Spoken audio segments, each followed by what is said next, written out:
ये कहानी है अमर की। अमर सहारनपुर नाम के एक गांव में रहता था। अमर के घर में सिर्फ उसकी पत्नी थी। उसके माता पिता बहुत पहले ही गुजर चुके थे।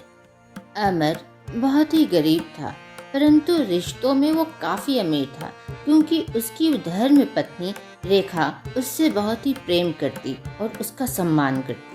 अमर के पास अपना कोई खेत ना होने के कारण वह सेठ के यहाँ काम करता और उसे जो भी मजदूरी मिलती उसी से उसका घर चलता।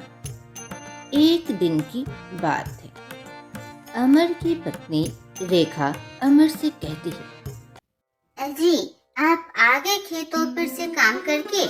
सेठ ने पैसे दिए कि नहीं दिए? अच्छा रहने दीजिए, मैं भी क्या पागल हूँ, आते ही क्या पूछने लगती हूँ। रुकिए, मैं आपके लिए पहले पानी लेकर आती हूँ। हाँ भगवान, बहुत ही मैं थक गया हूँ। जाओ एक लोटा पानी लेते आओ, पानी पीकर अपनी प्यास शांत तो करूँ, तब फिर आगे की बात करता हूँ। रेखा रसोई घर जाती है और अपने पति के लिए पानी लाती है। ये लीजिए जी, पहले आप पानी पी लीजिए। हाँ रेखा, पानी तो मैंने पी लिया, अब बताओ क्या बोल रही थी? हाँ जी, मैं पूछ रही थी कि सेठ ने आज आपको पैसे दिए कि नहीं दिए, क्योंकि इतने दिनों से आप सेठ के पास जा रहे हैं अपने काम के पैसे लेने के लिए, लेकिन सेठ आपको दे नहीं रहा था ना, तो आज उसने दिए कि नहीं दिए पैसे? अरे रेखा, उसने पैसे कहाँ दिए? सेठ से मैं जाकर बोला था कि सेठ हमारा हिसाब कर दे, लेकिन सेठ ने कहा कल आना अमर। अब मैं क्या करूं? अब सेठ की बात काट तो सकता नहीं हूँ, वो लोग तो बड़े आदमी है। कल फिर जाऊंगा अपना हिसाब लेने के लिए। क्या कहते हैं जी, सेठ ने आज भी पैसे नहीं दिए? 2 महीने से ऐसे ही लटका रहा है, कब देगा पैसा? रेखा, क्या करे, क्या कर सकते हैं? हमारा जीवन इतना मुसीबत से भरा है, क्या कर सकते हैं? मेरे पास कोई और दूसरा उपाय नहीं है ना, नहीं तो मैं कहीं और काम करता। अगर मेरा खेत होता तो उसमें काम करता, कोई मुझे और काम पर रख ही नहीं रहा है। सेठ है जो कि मुझे काम दे रहा है, तो वही काम करता हूँ। लेकिन एक चीज बताओ, तुम आज कुछ ज्यादा ही परेशान हो। अरे हाँ जी, आप कल सेठ के यहाँ गए थे ना काम पर, तब यहाँ पर घर का मकान मालिक आया था। उन्होंने कहा है कि अगर हम लोगों ने 2 महीने के पैसे नहीं भरे तो हमें यह घर खाली करना पड़ेगा जी। इसलिए मैं बहुत ही परेशान हूँ। इसलिए आपके आते ही मैंने पूछा कि सेठ ने पैसे दिए कि नहीं। रेखा, मकान मालिक जी आए थे? तुमने मुझे पहले क्यों नहीं बताया? जी मैं कल बताना चाहती थी आपको, लेकिन आप इतने थके हुए थे और इतने परेशान थे, इसलिए मैंने सोचा आज बता दूं। ठीक है ठीक है, कुछ इंतजाम हो ही जाएगा, तुम चिंता मत करो रेखा। चलो मेरे लिए खाना निकाल दो। चलो हम दोनों पहले खाना खा लेते हैं, बहुत रात हो गई है, खाकर सोना है। कल जल्दी उठकर सेठ के यहाँ काम करने के लिए जाना है। देखते हैं कल सेठ हमें पैसा देता है कि नहीं। अमर और रेखा दोनों खाना खाकर सो जाते हैं। दूसरे दिन सुबह उठकर अमर रेखा से कहता है, रेखा, मुझे आज जल्दी सुबह ही निकलना पड़ेगा, क्योंकि सेठ ने आज काम पर सुबह सवेरे ही सबको बुलाया है। क्या पता आज सेठ हमारे हक के पैसे दे दे। हाँ जी ठीक है, आराम से जाइएगा। आप आइए तो चावल दाल बना के रखूंगी। अमर सेठ के यहाँ जाता है काम करने के लिए। उसके खेतों में काम करके फिर सेठ के घर आता है पैसे लेने के लिए। प्रणाम सेठ जी, राधे राधे। राधे राधे। अमर, आए हो? क्या बात है, आज इतनी जल्दी आ गए? खेत में ठीक से काम नहीं किया क्या? खेत में ठीक से काम नहीं करोगे तो मैं पैसे काट लूंगा, समझ लेना। अरे नहीं सेठ जी, ऐसा क्यों बोल रहे हैं?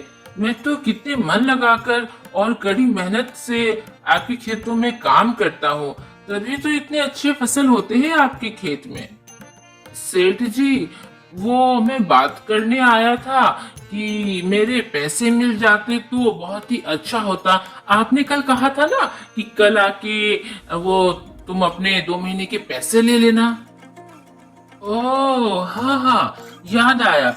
ठीक है अमर, रुको रुको, यहीं पर रुको, मैं पैसे लेकर आता हूँ।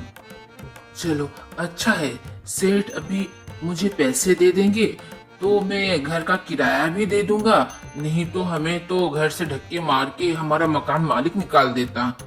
भगवान आपकी बहुत बड़ी कृपा है। हाँ अमर, कहाँ गए? हाँ, ये लो तुम्हारे पैसे, गिन लो भैया, नहीं तो बाद में बोलोगे कम दिया और ज्यादा दिया। अरे ये क्या सेठ जी, इसमें तो 1 महीने के भी मेरे पैसे नहीं है। मैंने तो 2 महीने काम किए थे ना, तो 2 महीने के पैसे मिलने चाहिए। इतने कम रुपए में तो क्या होगा? आपने मुझे मेरे पूरे हक के पैसे क्यों नहीं दिए सेठ जी? अमर, मुझसे तमीज से बात क्या करो।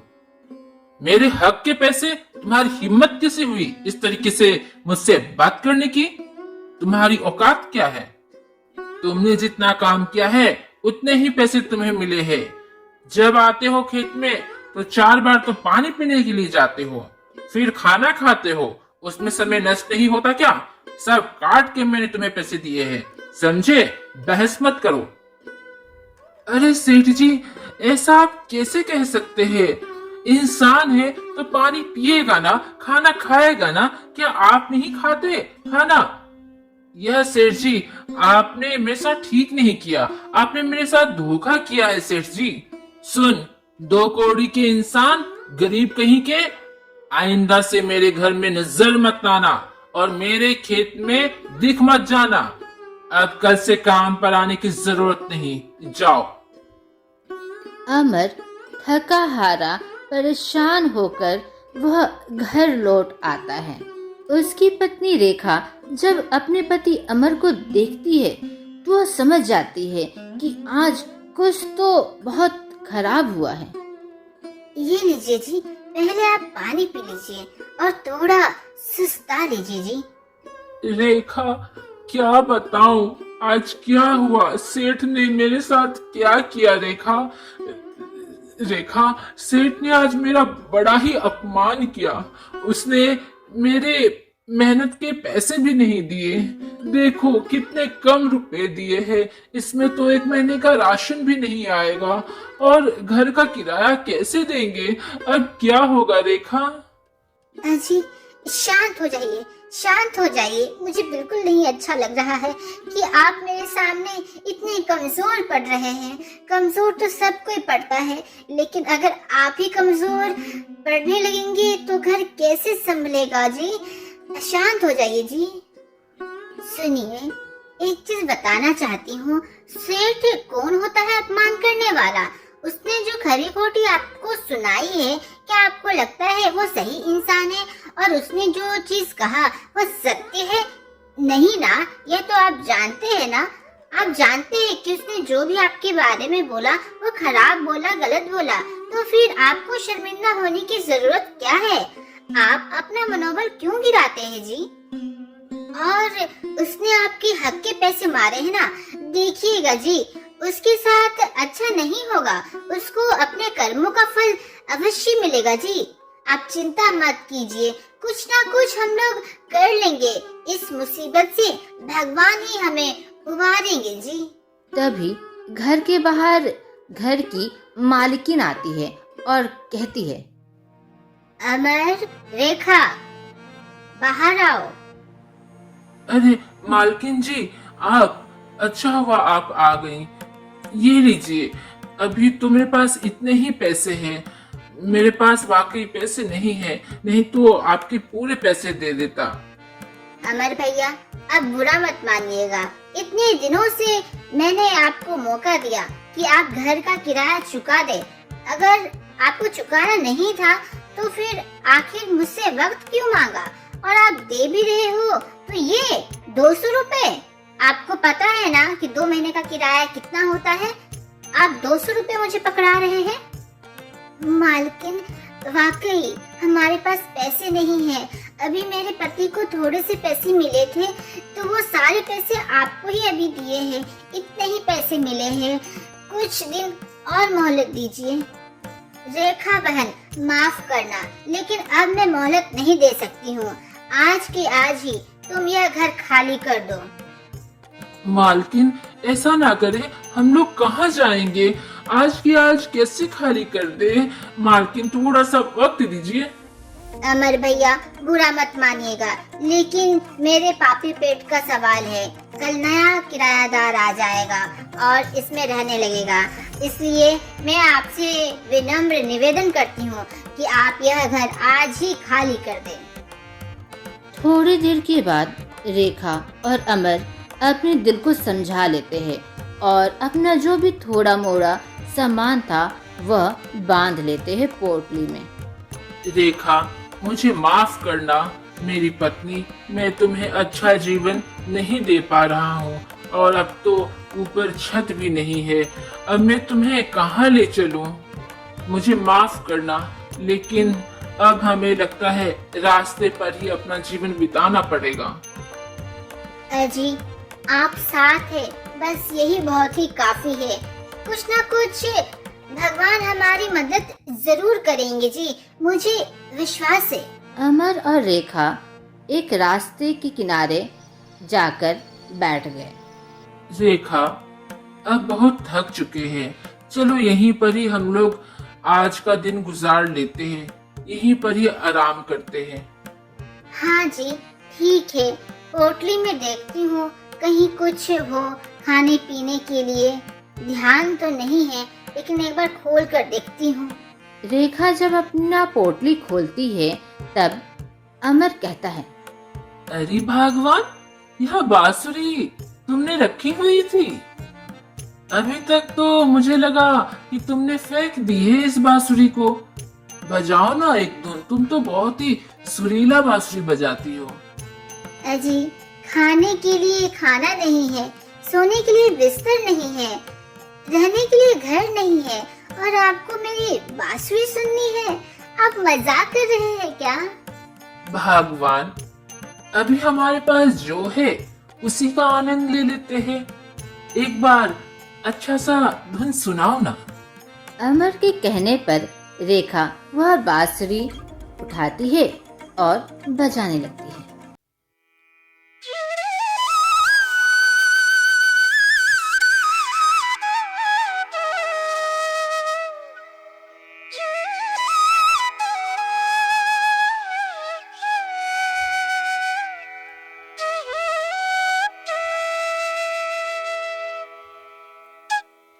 रेखा की मधुर बांसुरी सुनकर लोग खींचे चले आने लगे। वाह, कितना मधुर राग है, कितना सुरीला सुर है, कितना अच्छा लग रहा है इसकी बांसुरी सुनकर। वाह, इतना सुरीला बांसुरी कौन बजा रहा है? मुझे देखना होगा, जाना होगा कौन बजा रहा है। राधा की बांसुरी की धुन सुनकर लोग उसके पास खींचे चले आ रहे थे। राधा की बांसुरी को सुनकर वहाँ पर एक बहुत बड़ी महिला आती है। अजी, कैसा बजाया मैंने? अच्छा लगा ना? अरे हाँ भगवान, बहुत ही अच्छा लगा। तुमने तो मेरा सर दर्द ही गायब कर दिया।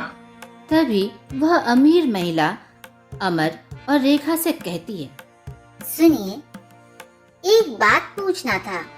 आपकी धर्म पत्नी क्या बांसुरी बजाना कहीं से सीखी है क्या? वह तो बहुत ही अच्छा बांसुरी बजा लेती हैं। आपका नाम क्या है?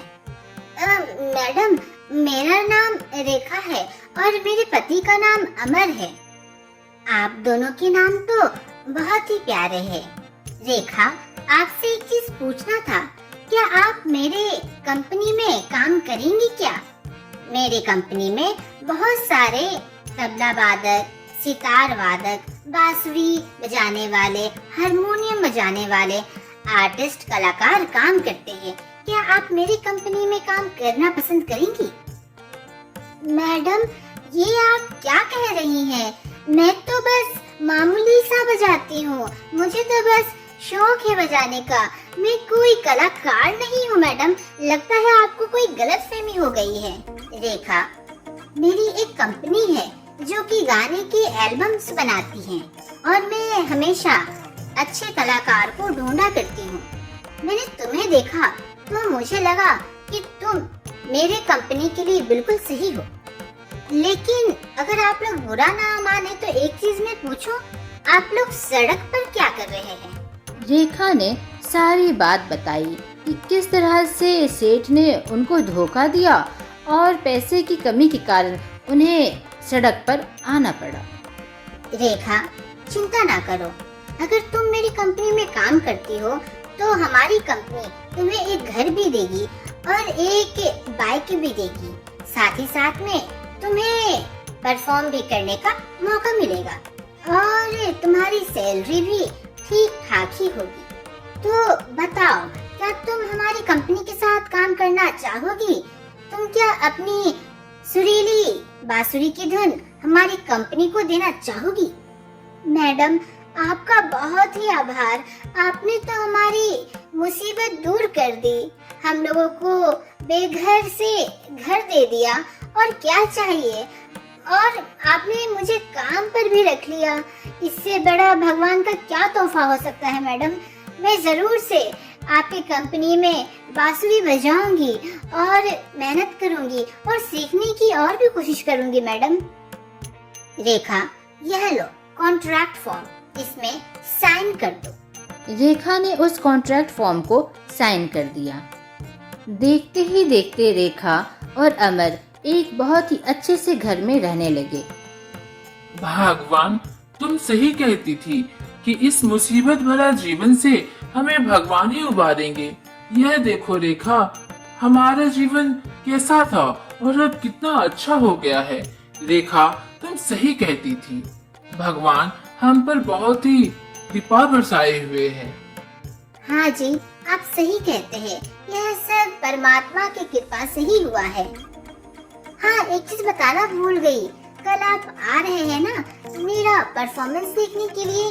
कल मेरा बांसुरी का परफॉर्मेंस है, स्टेज परफॉर्मेंस। आपको आना है, ठीक है? हाँ रेखा, मैं हमेशा की तरह तुम्हारे साथ खड़ा रहूंगा। तुम्हारे स्टेज पर किनारे खड़े होकर तुम्हारी बांसुरी की धुन सुनूंगा। तुम चिंता मत करो, मैं समय पर आ जाऊंगा। रेखा को इतने अच्छे खासे पैसे मिलने लगे थे कि अमर ने उस पैसे से एक दुकान खोल ली। परफॉर्मेंस के दिन रेखा स्टेज पर बांसुरी बजा रही थी और उसका पति अमर स्टेज के किनारे खड़ा था। उस परफॉर्मेंस को देखने के लिए वह सेठ भी आया था। अरे ये क्या? ये तो रेखा है, हमारे गांव में रहती थी। ये शहर में यह बांसुरी का धुन बजा रही है और इतने बड़े महफिल में आखिर ऐसे कैसे हो गया? और ये मैं क्या देख रहा हूँ, इसका पति अमर भी स्टेज पर खड़ा है। ये लोग इतने अमीर कैसे बन गए? ये क्या हो गया? क्या आज मैंने इनको सुनने के लिए 500 का टिकट कटाकर मैं आया हूँ और इनका परफॉर्मेंस देख रहा हूँ? ये कैसे हो सकता है? मुझे तो अपनी आंखों पे यकीन नहीं हो रहा। और तो और मैं यहाँ पर आया था अपने बेटे के लिए बात करने के लिए कि जो बांसुरी बजाती है उससे अपने बेटे को मैं सिखाना चाहता था। ये मैं क्या देख रहा हूँ कि मैं अपने बेटे को बांसुरी बजाना उससे सिखाना चाहता हूँ जिसके साथ मैंने छल किया था, रेखा से, अमर से। हे परमात्मा, आपने मुझे अच्छा सबक सिखाया है। मुझे माफ करना, मुझे माफी मांगनी होगी इनसे।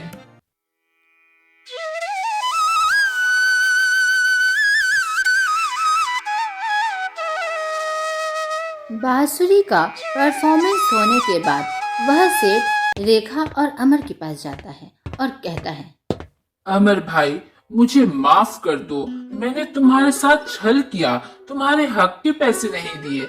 मुझे माफ कर दो। क्या तुम अपनी पत्नी को बोल सकते हो कि वह मेरे बेटे को बांसुरी बजाना सिखा दे? मैं यहाँ पर तुम्हारी पत्नी का परफॉर्मेंस देखने आया था और अपने बेटे के लिए बात भी करने के लिए आया था, लेकिन मुझे पता नहीं था कि वह परफॉर्मेंस तुम्हारी पत्नी दे रही है।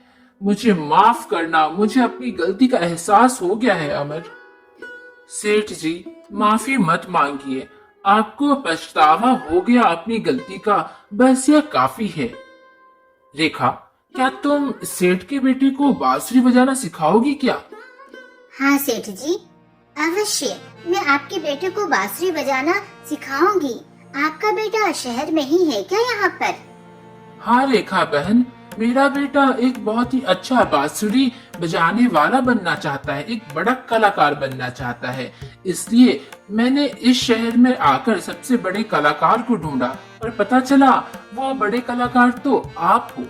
सेठ जी, आप अपने बेटे को भेज दीजिएगा, मैं उसे बांसुरी बजाना जरूर से सिखाऊंगी। इस तरह से रेखा और अमर के हुनर के कारण उसकी जिंदगी संवर गई। तो देखा दोस्तों, कभी भी किसी के साथ छल नहीं करना चाहिए, और अगर हमारे पास कोई हुनर है तो कभी ना कभी लोग उसे पहचान जरूर से जाते हैं। आज का प्रश्न, क्या आप बता सकते हैं कि अमर के गांव का क्या नाम था?